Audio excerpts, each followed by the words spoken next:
My name is Kirby Edmonds. I've been asked to read a statement on behalf of concerned black men.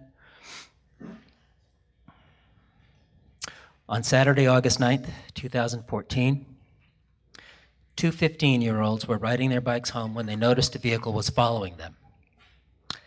They perceived the driver to be acting strangely and driving in an erratic manner.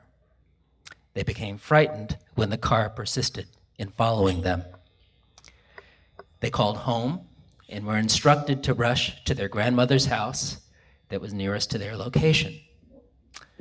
The car pulled up in proximity to the two youth, and the driver exited his vehicle. With his gun in his hand, he ordered them to lie on the ground face down and not move. This was highly threatening, and we believe not justified by the behavior of these young men. Shortly thereafter, marked Ithaca Police Department cars arrived on the scene, as did the teens' parents and family members.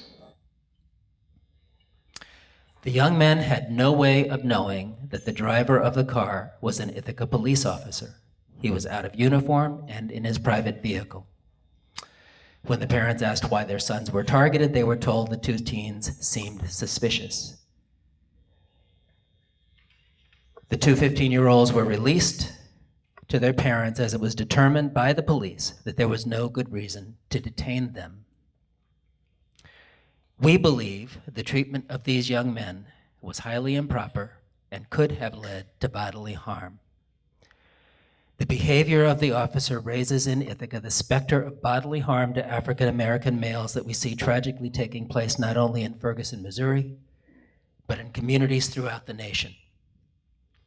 We, as fathers, uncles, grandfathers, and mentors, are very concerned about the treatment of these two teenage boys. Black and other youth of color in Ithaca are aware of this incident. The perception that an Ithaca police officer can draw a weapon on them when they have not committed a crime is an issue that Ithaca's mayor must immediately address. We urge Mayor Myrick to immediately issue a public statement that neither he nor the police chief will tolerate racial profiling by the Ithaca Police Department. Further, there is a lack of public confidence that an internal investigation by the Ithaca Police Department can be thorough or unbiased. To gain public confidence, we urge the mayor to strengthen the role and capacity of the Community Police Board to conduct truly independent and unbiased investigations of allegations of police misconduct. If this cannot occur, the appropriate state and/or federal agencies or resources that the city of Ithaca should use to achieve this goal. We are two of the parents of the three 15-year-olds who on Saturday, August 9th, were chased and detained by officers of the Ithaca Police Department. Two of our teens were also held at gunpoint, handcuffed, and made to lay face down on the ground in front of their grandmother's house. While this was going on, one of our teens was detained separately, bullied, searched without consent, and taken to the police station. We are outraged and hurt that our three fine young men were treated in such a dangerous and disrespectful manner by the very people that are supposed to protect them. Our sons are good students at Ithaca High School and members of the IHS football team. They are participants in the Youth Employment Service of the Ithaca Youth Bureau, Workforce New York, and GIAC. They are big brothers and good friends to each other and many other teens and youth in this community. On the day in question, our sons spent more than 5 hours volunteering to sell dinners in support of their football team. Afterwards, they went to Newman Arena at Cornell and played basketball until approximately 10:30 that night. After leaving there on their bicycles, they headed down the hill to meet two of us to get food. How unfair and awful that after such a positive, productive, and fun day, it would end with such a troublesome outcome. Our black sons were stalked from the north side of town to the south side by a white adult male dressed in non-police clothing and driving a gray Volvo with 2 child safety seats in the back. Our sons feared for our safety thinking they were being pursued by a dangerous individual, at one point even hiding in bushes to get away from the man. In the crazy and dangerous world we live in, why would our sons not think their lives could be in danger?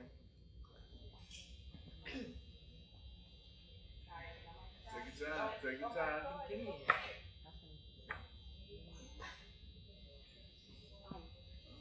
Readily available records and evidence include text messages, voicemail from our kids, police radio transmissions, and eyewitnesses all confirm that our sons were not involved in any wrongful activity that night. We are concerned parents. We went to the mayor and the chief of police for answers.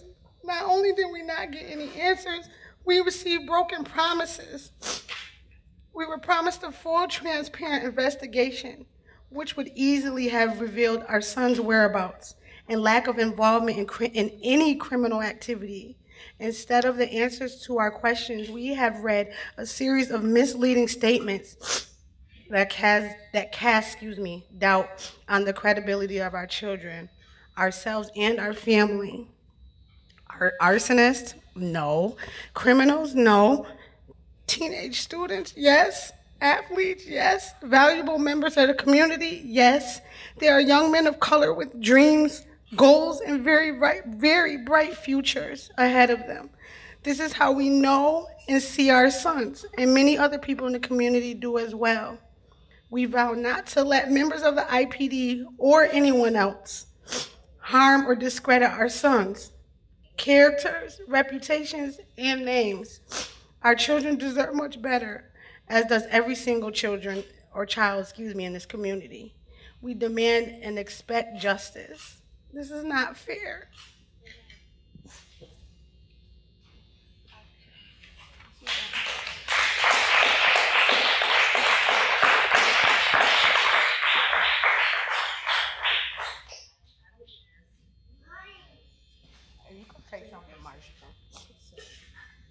If anyone has any questions, we try to answer them.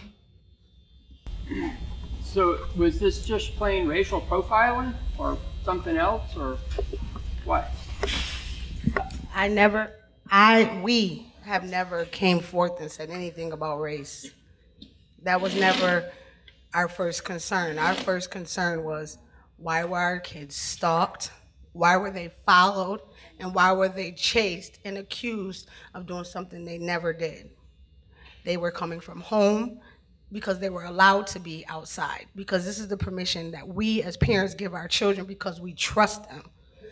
It has nothing to do with color. We never mention color as the reason of why we shed concern. We shed concern because when we walked up and we seen the tears in our kids' eyes, I had concern. We had concern.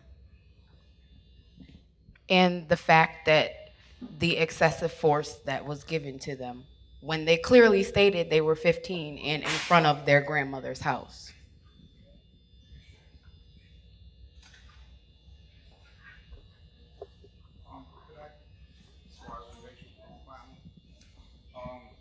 When you ask is it racial profiling, it's hard to tell what's in a person's mind, that police officer. But I would ask, do you think that 4 kids riding on a bike, maybe in Cayuga Heights or Fall Creek, maybe they would have been questioned, perhaps if they were persons of interest and there was a crime committed. But I don't think that the procedure would have been the same. So you answer that. If it's profile or not, I can't read his mind.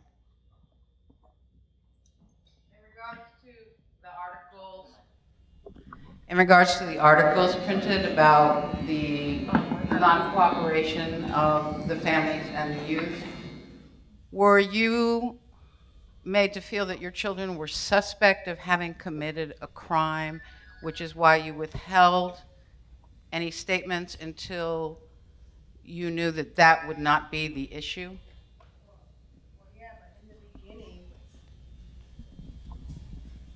In the beginning, we weren't told that our kids were suspects of arson. That was never brought to our attention. we had to open the newspaper and the Facebooks and the Voice and read that our kids were suspects of arson. It never was told to us that that is the reason why they began to follow our children. We never got an answer for that. So yeah, that is why we withheld for so long. We weren't hiding anything from the public. We weren't trying to keep it a secret. We were trying to protect our kids because you've already snatched their innocence from them. So what innocence they have left, we were protecting that.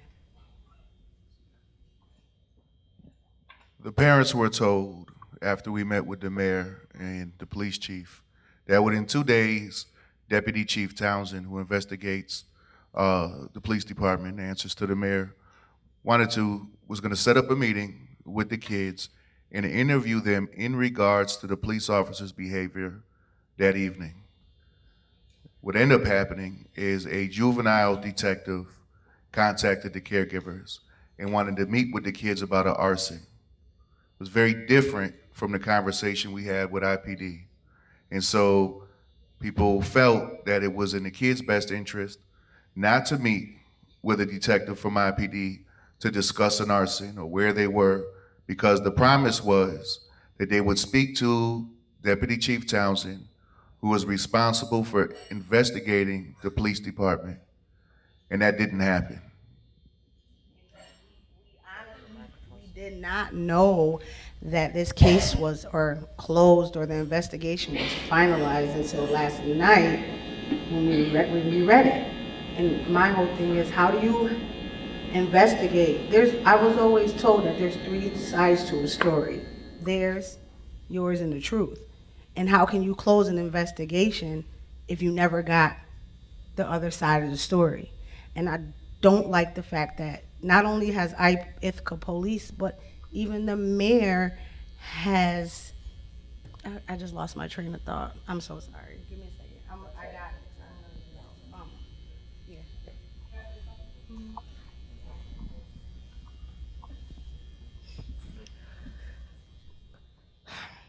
This is so touching to me. Good evening. My name is Reverend Olivia Armstrong. For the past 2 weekends, I know Ithaca Journal has been trying to get to me in reference to the first Family Forever meetings I was having at the AME. And the reason why I haven't talked to them was because of, you said there's 3 sides to a story. And and I don't understand, when I'm standing here hearing, I don't understand why is it so, trying to put the blame on the kids. Everything that has happened is in the system. It's all systematic. It's covert. It's not racism, okay? It has nothing to do with that, okay? It's built in the system, just like Ferguson, okay? What happened there, the same thing happened here, the same thing that happened with Sean Greenwood. You know, everything just we talk about it today, all right, meeting here, meeting there, and then it's gone. Okay, something has to be done. Okay, I have children, I have grandchildren, and I'm feeling unique. I'm feeling you. Okay, but everybody's trying to question. It doesn't matter what the kids did. It doesn't matter. Okay, it's the system. It's the unlawful way, the unjust way that the situation was handled. That should be the issue, not how good the kids were, even though. Thank God y'all have good kids. But that even shouldn't, the process was totally wrong. That's what should be talking about. The police process. What type of process are they using in order to do anything? Okay, good. The mayor and the chief have both treated us as parents. We're not even, they're treating the person we complained about as such, like as if he's the victim. They're treating us like we were wrong for caring. And I'm not gonna not care for my baby, because if I don't care for him, who is gonna care for them? And it's not fair, because I have a younger child. She has we both have younger children, and we have to raise our kids with the understanding that these aren't supposed to be bad people, but you took that from them. It's gone. And that shouldn't even matter. that's the point that we need to get to. The system is a failure. It shouldn't be that way. It shouldn't matter if the kids are good or bad. They do the whole thing unlawfully. When I heard this, I was like just so hurt, because those are children that. But my thing is, and what I'd like to say is, I don't want us to keep race out of it. And you know, I hear this is not a racial thing. This is not about race, but it is. They don't value our children. That's why they wouldn't do that in Cayuga Heights. They don't value our children. The value of our African-American young men is not high. And you know, like I said, and I always say, you know, I'm just glad that they got really good parents. But like, we have to do something every day. So I spoke to my son to ask if this was something that he was okay with doing. I didn't just come here just because, out of any selfish reason, because it happened to him, and how he feels is what matters. And he said to me, "Mom, do you know that the police still follow us around?" He's like, "I noticed the same car." He said, "When I see one car, I remember the number, and then I look and see how many times that number has rode around me." He was like, "And last night, number 53, whatever patrol officer was in number 53, and yes, it was 8 o'clock, and it wasn't 9, 10, 11, 12. He had to be home at 9. It was 8:20, he said, and number 53 followed and rode around that corner 5 times, he said, in 5 minutes. And that's wrong. That's wrong." And this is the issue that we have today, because we should not fear for our children to be outside. They are teenagers. They're going to grow. They're going to get older. So we should not have to set a time limit for them to be home. We should not have to fear for them to be outside. We should not have to fear for them to be followed. 5 times. So that could be like instigating something, okay? If they going around 5, they looking for something, you know. Did they spit on the ground? Did they throw something down there so we could go and say something to them? 5, that's serious. That's serious. And our reason for talking today is because the more and more I read the stories, the more and more upset I get, because an arsonist, that's serious. To be, you know, what is the word I'm going to go? No, not even that. To be accused of doing such a thing, that's deep. Arson? We're not talking about graffiti on the wall or jaywalking or spitting on arson. That's horrible. Arson, there were. It is, and right there is our kids' future down the drain.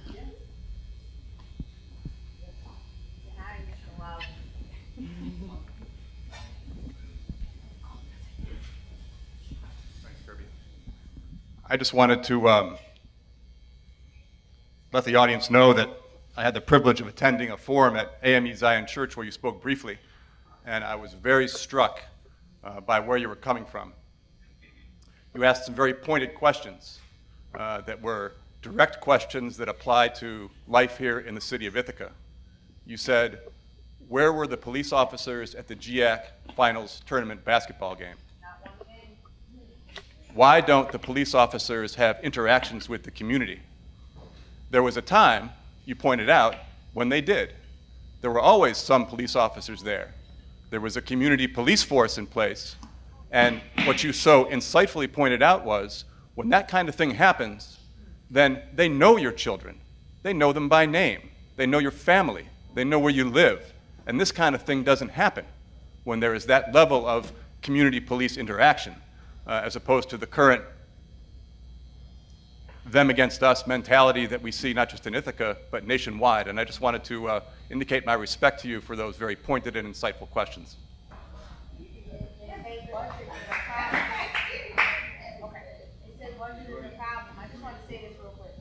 Budget is a problem, but I can't see how budget is a problem when I'm walking from one side of town, because my mom lives on one side and I live on the other side, and I walk past and I see 8 cops standing on the corner. You're talking about budget, but you spent 2 hours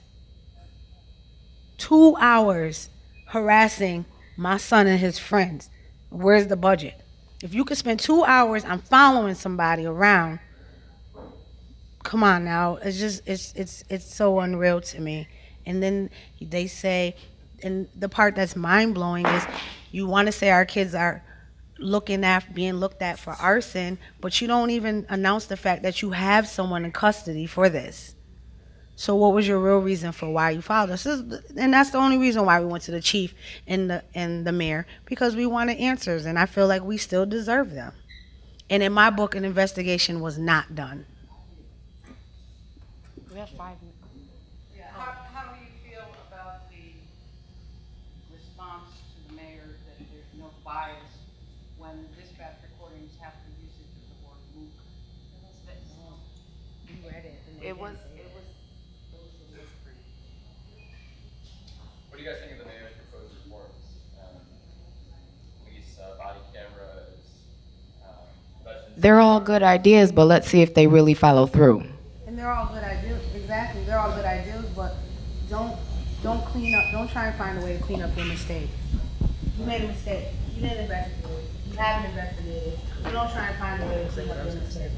Because you made a mistake, and now you have to find a way to fix it. And it's bullshit. The thing is, you can do all of that stuff, but that doesn't create community policing. That creates somebody doing some checks and balances for your behavior. For years, we have been working with different police chiefs, different mayors, asking for and creating opportunities for the police to become involved and engaged with our population. And as you see, it hasn't happened. These are 2 young men that they should know. They work, they go to school, they play basketball, they play football. They should know these kids. They should have said, oh, that's them, they're good, and went on their way if community policing was being done the right way. Now, both the chief and the mayor want to get involved with community policing.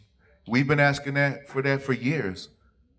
I've been here for 20 years and people were asking for it back then. So it hasn't happened, the culture hasn't changed. So you can do all those things, but it doesn't change the fact that you have to have community policing.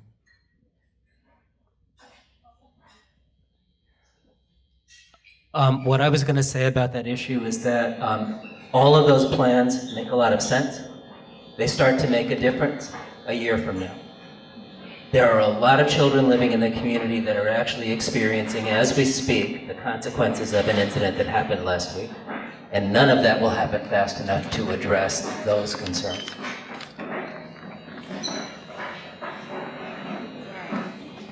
Last 2 statements. I've lived in Ithaca for over 40 years now, and it seems to me that and for most of that time I've lived downtown, except for maybe 5 years. And it seems to me that the kind of attitudes that a police force needs to have so that they are able to think before they do certain kinds of actions is not true of a predominantly white police force in this town.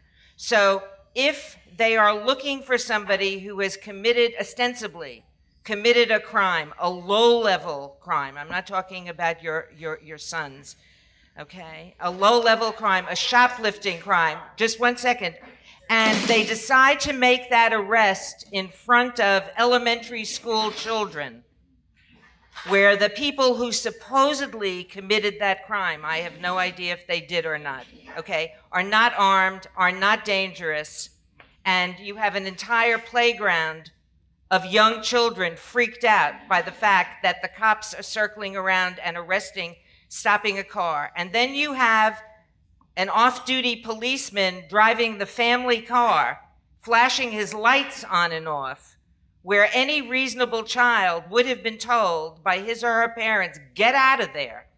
That is not a good place to be, and where the phone call that gets made by one of the children is to a family member to say, what should I do? Where can I go so that I can be okay? All of the equipment in the world, as good as it is, and all of the intent of adding people to the police force and coming down that list that came out of the mayor's office, do you know that the community policing object item on that list had the chief of police coming up with the plan? So I just don't understand how the police can justify the things that they do as subscribing only to their rules, and they're very warped and bigoted in many instances ideas about people. Okay, hold on, arguing. We just want to say, don't believe what you read. It's not always true, and that's why we're here on the behalf of our kids, because we want you to know who our kids from us. I think we're gonna close. I have a question for the, I heard there is supposed to be a community police board investigation, but I also heard from a member that he hasn't been contacted at all. And the newspapers say the investigation of the community police board is ongoing. Do you know anything about the community police board investigating your site? You find out what you know. There will be, I want to thank everybody for coming. There will be a rally on Wednesday, September 3rd. We will meet at Southside Community Center at 4 p.m., march to Green Street to City Hall, and then from 5 to 6:30, there'll be a rally outside, as well as also we're asking people's help to help publicize this, and we'll be passing out flyers, as well as Mr. Nunn, you had a quick announcement? 2 seconds, brother, quick. All right, thank you. Turn it back over to Ms. Ford.